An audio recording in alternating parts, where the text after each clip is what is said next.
आज राज ठाकरे आणि देवेंद्र फडणवीस यांची पुन्हा एकदा भेट झालेली आहे. वेगवेगळ्या विषयावर भेट झाली. ज्या विषयावर राज ठाकरे आणि देवेंद्र फडणवीस यांची भेट झाली ते विषय आपल्या माननीय राज ठाकरे यांनी स्पष्ट केलेले आहेत. अशा विषयांवर त्या दोघांच्या भेटी वारंवार व्हायला पाहिजेत, किंबहुना आमच्याही व्हायला पाहिजे. हा जनतेच्या जीवनाशी निगडीत असे विषय आहेत.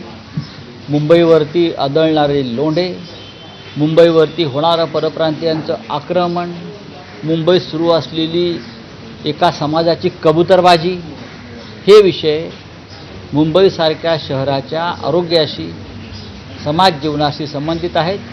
त्याच्यामुळे मी राज ठाकरे यांनी हे विषय मुख्यमंत्र्यांपुढे मांडले, त्याचं आम्ही स्वागत करतो. नाही, पण राऊतसाहेब त्यांनी जे विषय मांडले, पण दोन महाराष्ट्राचे मोठे नेते आहेत, राजकारणावर तर चर्चा होणं अपेक्षित आहे. झाली असेल ना. त्यामुळे जेव्हा उद्धव ठाकरे आणि राज ठाकरे एकत्र येण्याच्या चर्चा किंवा तसे संकेत मिळत असताना फडणवीस आणि राज ठाकरे यांनीही भेटणं, मग काय यामध्ये काही राजकीय चर्चा? हे राज्याचे मुख्यमंत्री आहेत. देवेंद्र फडणवीस हे या राज्याचे मुख्यमंत्री आहेत. ते भाजपमधल्या एका गटाचे मुख्यमंत्री नाही आहेत. भाजपमध्ये गट खूप आहेत. ते भाजपमधल्या एका गटाचे मुख्यमंत्री नाही आहेत ना.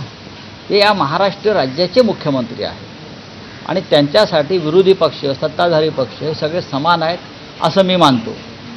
आणि राज ठाकरे हे पक्ष एका राजकीय पक्षाचे प्रमुख आहेत आणि ते त्यांना त्यांचे विषय घेऊन भेटले असतील. उद्या आम्हाला असं वाटलं की काही महत्त्वाच्या विषयावर ते आम्हाला भेटलं पाहिजे मुख्यमंत्र्यांना या महाराष्ट्राच्या. ती व्यक्ती नसून मुख्यमंत्री ही एक इन्स्टिट्यूट आहे, संस्था आहे, आणि त्यांना आम्ही भेटणं गरजेचं आहे. आणखी एक देशातला मोठा विषय जो आंतरराष्ट्रीय स्तरावरही गाजू शकतो तो म्हणजे